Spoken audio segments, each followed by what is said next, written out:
பூஜ்யாய ராகவேந்திராய சத்யதர்மரதாய ச பஜதாம் கல்பவ்ருக்ஷாய நமதாம் காமதேனுவே கிருஷ்ணாய வாசுதேவாய தேவகி நந்தனாய ச நந்தகோபகுமாராய கோவிந்தாய நமோ நமஹ.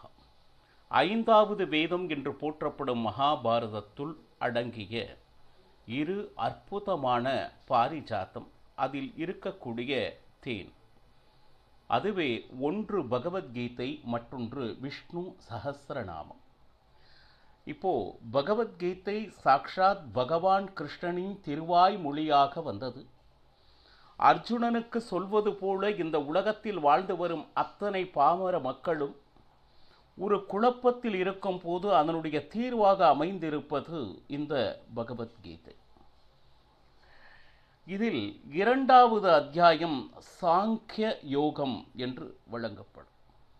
இந்த சாங்கிய யோகத்திலே பகவான் கிருஷ்ணன் எதை புரிய வைக்கிறார் என்றால், இந்த தேகம் என்பது வேறு, அது கண்டிப்பாக அழிந்துவிடும். ஆனால் அதை இயக்கிக் கொண்டு இருக்கக்கூடிய ஆத்மா, அதற்கு என்றுமே அழிவில்லை. அர்ஜுனன் அம்பினை விட்டு இவர்கள் அனைவரையும் இறப்பதற்கு நான் காரணமாகி விடுவேனே, அந்த இரத்த கரையில் கிடைக்கின்ற அந்த ராஜ்யம் எனக்கு வேண்டவே வேண்டாம் அப்படின்னு சொல்லிட்டு கையிலிருந்து காண்டீபம் நழுவுகிறது, உடல் நடுங்குகிறது, வியர்க்கிறது, இப்படியெல்லாம் சொல்லி போர் புரிய மாட்டேன் அப்படின்னு சொல்லிட்டு அமர்ந்திருக்கிறான் தன்னுடைய சீடன் அர்ஜுனன். இவனை எப்படி தேற்றுவது, அவனுடைய சிந்தையை எப்படி மாற்றுவது, அது தவறு என்று அவனை எப்படி உணர வைப்பது, இதுதான் கீதாச்சாரியனுடைய முக்கியமான கருத்து. அந்த பகவத்கீதை சொல்ல வருகின்ற விஷயமே இதுதான். இப்போ இதுவரை இரண்டாவது அத்தியாயத்தில் 16 ஸ்லோகங்களை பார்த்திருக்கிறோம். இப்பொழுது 17வது ஸ்லோகம்.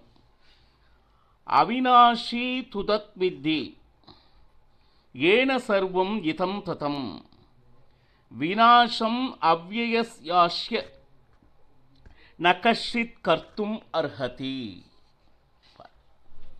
இப்போ இந்த ஸ்லோகத்தின் மூலமாக பகவான் கிருஷ்ணன் சொல்ல வருவது என்ன? உடல் முழுவதும் பரவி இருக்கின்றது. என்னது? உணர்வு. அந்த உணர்ச்சிகள் இருக்கு இல்லையா? அந்த உணர்ச்சிகள் எப்போ கிடைக்கும்? ஒரு மனிதன் இறந்து விட்டான் என்றால் அந்த உடம்பில் தலை முதல் கால் வரை ஏதாவது இயங்குகிறதா, அல்லது அதற்கு உண்டான உணர்ச்சி, அதனுடைய செயல் ஏதாவது இருக்கிறதா? இல்லை. இறந்த பின்பு எந்த செயலும் இல்லாது தேகம் விழுந்து விடுகிறது. அப்படின்னா தேகத்தில் இத்தனை வேலையும் யாரோ ஒருவர் செய்து கொண்டிருக்கிறார். அந்த ஆத்மா உள்ளே உயிர் பெற்று இருக்கும் பொழுதுதான் இந்த தேகத்தில் இருக்கக்கூடிய அத்தனை விஷயங்களும் இயங்கிக் கொண்டு இருக்கிறது. முதலில் உடல் முழுயும் பரவி இருக்கக்கூடிய இந்த ஆத்மாவிற்கு கண்டிப்பாக அழிவே இல்லை என்பதை முதலில் நீ நம்ப வேண்டும், உணர வேண்டும். அதே மாதிரி ஆத்மாவை கொள்ளக்கூடிய சக்தி இந்த உலகத்தில் யாரும் இல்லை. ஆத்மாவிற்கு அழிவில்லை. இவன் அர்ஜுனன் என்ன செய்திருக்கிறான்? இவர்களையெல்லாம் நான் கொன்று விடுவேன், அதுவரையிலும் தான் அவருடைய சிந்தனை இருக்கிறது. ஆனால் அவர்களுக்குள் இருக்கக்கூடிய ஆத்மா வேறொரு தேகத்தை பெற்றுக்கொண்டு மீண்டும் உயிர் தெழுந்து விடுகிறது. இதுதானே உலக அந்த சுழற்சி இறைவனால் ஏற்படுத்தப்பட்டது. இப்போ இந்த இடத்துல இந்த உடல் முழுக்க பரவியுள்ள அந்த ஆத்மாவினுடைய உண்மை இயல்பு என்ன என்பதை இந்த ஸ்லோகம் மிக அற்புதமாக விளக்குகிறது. உடல் முழுக்கும் உணர்வு பரவி இருப்பதை நமக்கு தெரிகிறது. இதை ஒரு பாடமாக நாம் படிப்பதில்லை. நாம் பாட்டுக்கு இந்த வேலைகளை எல்லாம் செய்கிறோம். இப்போ தலை முதல் கால் வரை இருக்கக்கூடிய இந்திரியங்கள் அதற்கு உண்டான தேவதைகளை வைத்து கொண்டு அந்த தேவதைகளுக்கு உண்டான சக்தியை கொடுத்து இந்த இயக்கங்களை இறைவன் நடத்தி கொண்டிருக்கிறார். நாம் என்ன செய்கிறோம்? நாமளா எந்திரிக்கிறோம், போகிறோம், விளையாடுறோம், இப்படி கேளிக்கைகளில் ஈடுபடுகிறோம்னு பலவிதமான விஷயங்கள் இருக்கு இல்லையா? இதையே நாமே செய்வதாக நினைத்து கொண்டிருக்கிறோம். இந்த இடத்தில் தான் நீங்கள் சிந்திக்க வேண்டும். இதையே உங்களால் செய்ய முடியுமா? இப்போ ஒரு உதாரணத்துக்காக ஒன்று சொல்கிறேன். எப்போவுமே நீரிலேயே இருக்கக்கூடிய ஒரு அற்புதமான ஆர்கன், அதாவது உடம்பில் இருக்கக்கூடிய இன்றி அமையாத உறுப்புகளில் ஒன்று இருக்கிறது. அது என்ன அப்படின்னு கேட்டிங்கன்னா கண்கள். நாம் கூட சொல்லுவோம் வாட்டரி ஐஸ். எந்த ஒரு உணர்ச்சி ஆனாலும் அதை வெளிப்படுத்தக்கூடிய மிக அற்புதமான ஒரு ஆர்கன் கண். அது எப்போவுமே நீரில் மிதந்தபடி இருக்கிறது. அதற்கு தேவையான அளவுக்கு நீர் யாராவது காலையில் எந்திரிச்ச உடனே சரி இன்று காலையில் இந்த கண்களுக்கு இவ்வளவு நீர் ஊற்ற வேண்டும், யாராவது ஊத்திட்டு இருக்குமா? தனக்குத்தானே அதை பேலன்ஸ் செய்து கொள்கிறதே. அப்போ இந்த வேலையை நான் செய்யவில்லை, ஆனால் அந்த இயக்கங்களானது, உள்ளே இருக்கக்கூடிய சக்தியானது இயற்கையாகவே அந்த உறுப்புக்கு என்ன வேண்டுமோ அதை தந்து கொண்டிருக்கிறது. அப்ப இந்த ஏற்பாட்டை செய்தவர் யார்? இன்னும் கடவுள் இல்லை அதெல்லாம் சொல்றாங்க இல்லையா? நம்ம உடம்புக்குள்ள இருக்கக்கூடிய அமைப்புல இருக்கக்கூடிய அந்த வேலைகளை நீங்கள் சிந்தித்து பார்த்தோமே ஆனால் நாம இந்த உலகத்தில் எதுவுமே செய்வது இல்லை என்பதை நாம் நிச்சயமாக அறிவோம் பக்தர்களே. அது மட்டுமல்ல, கொஞ்சம் பாருங்க, இந்த உடலின் ஏதோ ஒரு பகுதியிலோ அல்லது உடல் முழுவதும் ஏற்படுகின்ற இன்ப துன்பங்களை பாருங்க, அவரவர்கள் உணரத் தொடங்குகின்றனர். கால் வலி உணர்வு இருக்கு, கை வலி அந்த உணர்வு இருக்கு. இப்போ இந்த மாதிரி உடல் முழுக்க பரவி இழுக்கக்கூடிய அந்த உணர்வு சரி ஒருவனுடைய சொந்த சரீரம் என்கின்ற வரம்பிற்கு உட்பட்டது. அந்த சரீரத்தில் தலை முதல் கால் வரை இருக்கக்கூடிய இயக்கங்களுக்கு பலவிதமான தேவதைகள் இருந்து அதனை செயலாற்றி கொண்டு இருக்கிறார்கள். சரி, ஏன்னா அந்த உடலில் ஏற்படுகின்ற இன்பத்தையோ துன்பத்தையோ மற்றவர்கள் உணர முடியுமோ அப்படின்னா ஒன்று சொல்வாங்க, தலைவலியாக இருந்தாலும் சரி அவரவர்களுக்கு வந்தால்தான் தெரியும். அந்த வலி இருக்கிறது என்று சொல்லலாம், அந்த வலியினுடைய வேதனையினுடைய அளவு அவரவர்களுக்கு மட்டுமே தெரியும். அப்போ ஒரு ஆத்மா அப்படின்னா ஒரு உடலுக்குள் ஒவ்வொரு ஆத்மா தனித்தனியாக இயங்கிக் கொண்டு இருக்கிறது. இப்போ அந்த ஆத்மா இருப்பதை எப்படி அப்படின்னா அவர்களுடைய தனிப்பட்ட உணர்வின் மூலமாக அதனை அறிய முடியும்.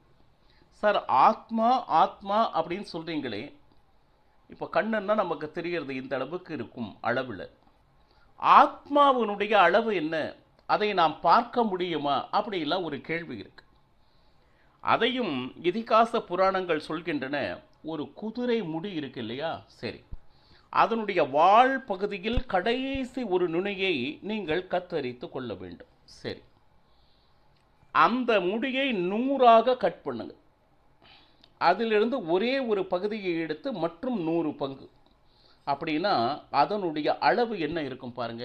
மிக மிக மிக அணுவிலும் அணுவானது. அந்த ஒரு விஷயம் இந்த உடலில் இருப்பதால் தான் நாம் இயங்கிக் கொண்டு இருக்கிறோம். பாருங்க, அணுவிலும் அணுவானது. சரி, அது மட்டுமா அப்படின்னா இந்த நுண்ணிய அணுவாக இருக்கக்கூடிய, அது எப்படின்னா ஜட அணுக்கள் என்று சொல்வார்கள், அதை விட காட்டிலும் மிக மிக மிக மிக சிறியதானது இந்த ஆத்மா. இது எப்படின்னு கேட்டிங்கன்னா இந்த ஆத்மா என்கின்ற ஒன்றுதான் இந்த உடலை, அந்த உடலில் இருக்கக்கூடிய சக்தி வாய்ந்த அந்த இயக்கங்களை செய்து கொண்டு இருக்கிறது அப்படின்னு சொல்லிட்டு.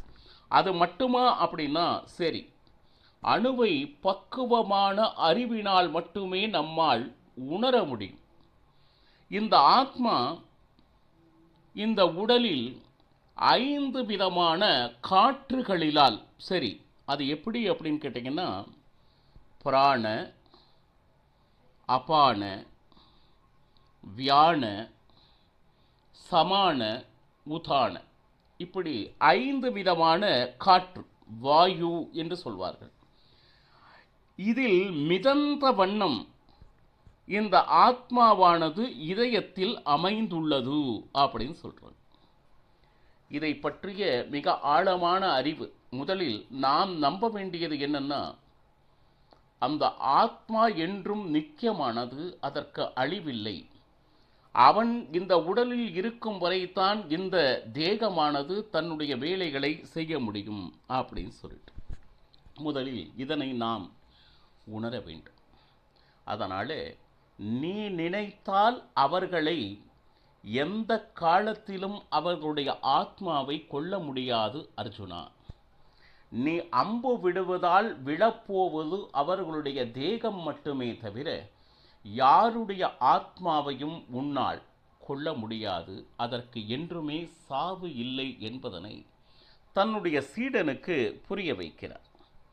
இப்போ அடுத்த ஸ்லோகம் 18. அந்தவந்த இமே தேகா நித்யஸ்யோக்தா ஷரீரிணஹா அநாசினோ பிரமேயஸ்ய தஸ்மாத் யுக்த்யஸ்வ பாரதா.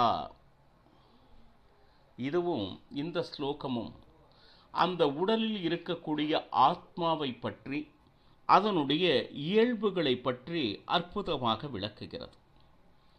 அழிவே இல்லாதது இந்த ஆத்மா அப்படின்னு சொல்லிட்டு, அது மட்டுமா அழிவற்றது மட்டுமல்ல, அதனை அளவிட முடியாதது. ஆமா, இந்த அளவில் அப்படின்னா மிக நுண்ணியமானது. அப்படி இருக்கும் பொழுது அதை எப்படி, அதான் நான் சொன்னேனே, குதிரை முடி 100 பங்கு வெட்டி அதில் ஒரு பகுதியை எடுத்து அதை 100ஆக பண்ண நம்ம சாமானிய கண்களனாலே நம்ம காண முடியாத அளவுக்கு ஒரு நுண்ணியமானது இந்த ஆத்மாவினுடைய அளவு, அளவிட முடியாது. அதே போல நித்தியமானதான, என்றும் அழிவில்லாததான இந்த உயிர் வாளியின் இந்த தேகம் கண்டிப்பாக ஒரு நாள் இல்லை ஒரு நாள் நிச்சயமாக அழிந்துவிடும். ஆனால் என்னன்னா, சாமான்யமாக மனிதர்கள் அதிக போஷாக்குகள் செய்வது எதற்கு அப்படின்னா, இந்த தேகத்திற்குத்தான். தலை கூந்தல் இப்படி இருக்க வேண்டும், அதற்கு இந்த வாசனை திரவியங்களை பூச வேண்டும், முகத்துக்கு உண்டான சாயங்களை பூச வேண்டும், இப்படி இருக்க வேண்டும், உடம்பை மெலிதாக்க வேண்டும். இப்படி நம்மளுடைய சிந்தை முழுதும் இந்த தேகத்தின் மேல்தான் இருக்கிறது. இருக்கட்டும், ஆனால் இந்த கவனத்தில் அதில் ஒரு 10% இந்த தேகத்தையே இயக்கக்கூடிய ஒருவன் இதன் உள் இருக்கிறான் என்கின்ற எண்ணம் என்று வருகிறதோ அவனே அந்த வாழ்க்கை பயணத்தினுடைய நிஜமான இடத்தில் இருக்கிறான் என்பது பொருள். ஒரு இடத்துக்கு போகிறோம், ஏதோ ஒரு விஷயத்திற்காக ஒரு கடைக்கே போகிறோம் சாமான் வாங்குவதற்காக. நேராக போகிறோம், அவர் சுவாரஸ்யமாக பேசுகிறார்.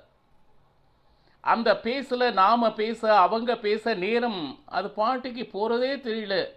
பேசி முடிஞ்ச உடனே அவர் பாட்டுக்கு நேராக வீட்டுக்கு வந்துடுறார். சரி, வீட்டில் கேட்குறாங்க, எங்கே காய் வாங்க போனீங்களே என்னாச்சு? பாருங்க, எதற்காக வீட்டை விட்டு அவர் சென்றாரோ அந்த விஷயத்தை முழுவதுமாகவே மறந்து ஏதோ சுவாரஸ்யமான பேச்சினிலே மூழ்கி எதற்காக அந்த கடைக்கு சென்றார் என்பதனையே மறந்து விட்டு வந்தவர் போல இந்த உலகத்தில் பிறந்த நாம் பாருங்க, எதற்காக வந்தோம் என்கின்ற சிந்தனையே இல்லாமல் ஏதோ ஒன்றை படித்து, ஏதோ ஒன்றை சம்பாதித்து, ஏதோ ஒன்றை அடைந்ததாக சந்தோஷப்பட்டு அனைத்தையும் இழந்து நிற்கின்றவர் யாருன்னா பரிதாபமான நாம். எதை பெற வேண்டும் என்கின்ற ஞானம் இல்லாமல், எதற்காக நாம் அதிகமான நேரத்தை செலவிட வேண்டும் என்பதை சிறிதும் சிந்திக்காமல், அந்த வெளியுலக மயக்கங்கள் என்கின்ற ஒரு விஷயத்திலே ஆழ்ந்து, இப்போ அது வேறு ஒன்றும் இல்லை சார், நமக்கு எங்கே நிறுத்தணும்னு தெரியல. படித்தது சம்பாதிக்கிறதெல்லாம் சரி, எந்த இடத்தில் இந்த பயணத்தை அந்த சம்பாதிக்கக்கூடிய அந்த ஒரு விஷயத்தை நிறுத்துவது என்று அறிய முடியவில்லை. அப்போ என்ன ஆச்சுன்னு கேட்டிங்கன்னா, அது ஒரு மயக்கம் என்று ஆகிவிடும். எவ்வளவு ஆனாலும் இன்னும் இன்னும் இன்னும் இன்னும் என்கின்ற ஆசையானது நம்மை விட்டு வைப்பதில்லை. அதன் மேல் இருக்கக்கூடிய மோகத்திற்கு நாம் அதன் பின்னே செல்கின்ற அடிமையாகி விடுகிறோம். பாருங்க, இந்த மயக்கம் இருக்கும் வரையிலும் நிச்சயமாக இறைவனை நாடும் எண்ணம் எந்த ஒரு மனிதருக்கும் வருவதில்லை. இதுதானே நிதர்சனம். பரத குலத்தில் உதித்த அர்ஜுனா, எந்த காலத்திலும் அந்த ஆத்மாவை அழித்து விட முடியாது.